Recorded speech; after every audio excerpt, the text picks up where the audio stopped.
Illinois lawmakers are telling public employee unions not to ask for raises and telling Governor Pat Quinn not to promise them because there's simply no money.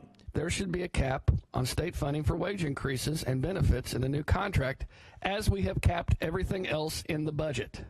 State Rep John Bradley is flexing the legislature's constitutional power over the state budget by pushing a spending cap before the governor can sign new contracts with 44 different public employee unions in the state. Prior governors have negotiated without regard to the legislature, even though the legislature is the branch of state government responsible for appropriating funding, as we do with everything else in the state budget.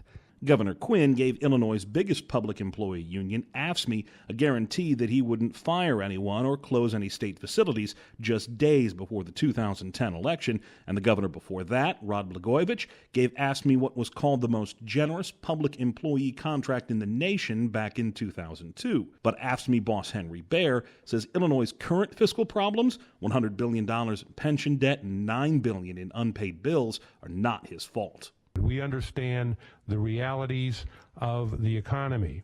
We also understand that the budget problems that the state is experiencing are not the result of collective bargaining, nor are they the result of unduly enriched state employees. Not that Illinois is offering public employees a bump in pay. The Quinn administration wants to hold the line on salaries and have state workers pay more for health care. The current contracts expired in June, and talks have been at a standstill since. It's very simple. The reason that we do not have current collective bargaining contracts with any of our unions that represent state employees is because they do not address the fiscal crisis that we're under.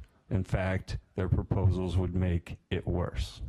Republican State Rep Ed Sullivan says every dollar spent on public employees for salaries or pensions must come from another part of the state budget. Director Sadler from DHS came into an appropriations committee and was very upset about having to cut $60 million to disabled kids. And nobody likes to hear that, but that's kind of the economic realities we're in.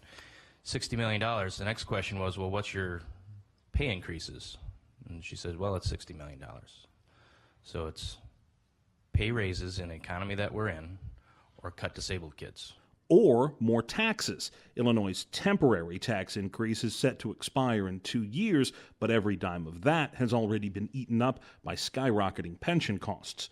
I'm seeing a pattern here, and it's a pattern I don't like, quite frankly. But the pattern is, woe is the state, and we're going to just have to make this tax increase permanent. Bair and the unions say they could conceivably agree to a new contract without a pay raise, but Bair says he won't be dictated to by lawmakers, regardless of their charge, to spend taxpayer dollars. For Watchdog.org, I'm Benjamin Yount.